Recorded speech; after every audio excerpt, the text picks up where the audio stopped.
Let's talk about hyperbolas centered at the origin, the equation for hyperbolas centered at the origin. So determine whether the transverse, if you're going to write these out, determine whether the transverse axis lies on the x or y axis. If the given coordinates, the vertices and foci have the form plus or minus a comma 0 and plus or minus c comma 0 respectively, meaning the first one refers to vertices, the second one refers to foci. Then the transverse axis is the x-axis. We use this formula, x squared over a squared minus y squared over b squared equals 1.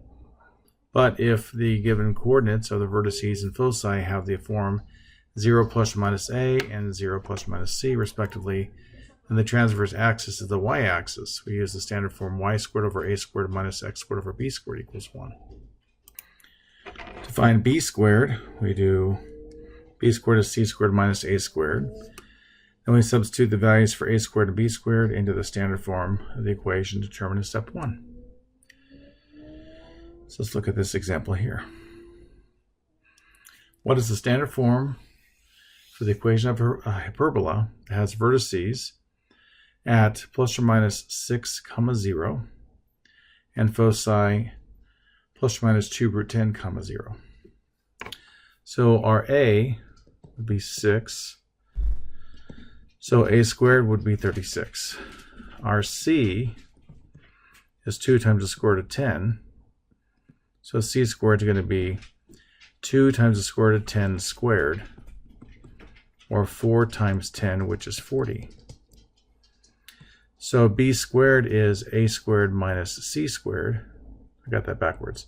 C squared minus a squared. So it's going to be 40 minus 36, so it's 4. Now these are on the x-axis, so it's going to be starting with the x term, so x squared over 36 minus y squared over 4 equals 1. Wasn't that fun?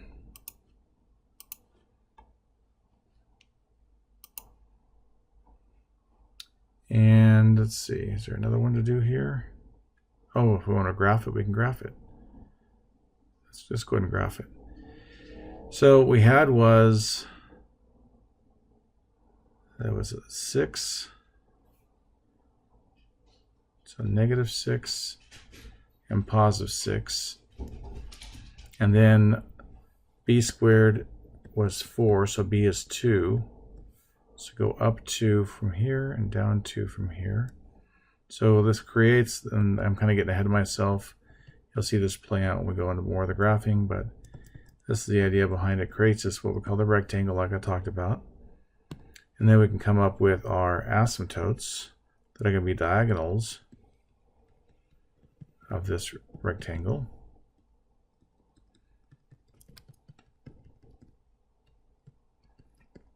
Something like that. And let me change to maybe green or something. And it would look like that.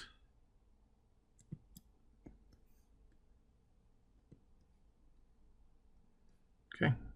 And that's the idea behind getting the equation of it and a basic way of graphing it.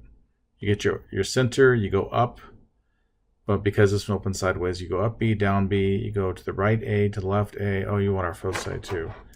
And so that's going to be square root of 40. Let me get my calculator out.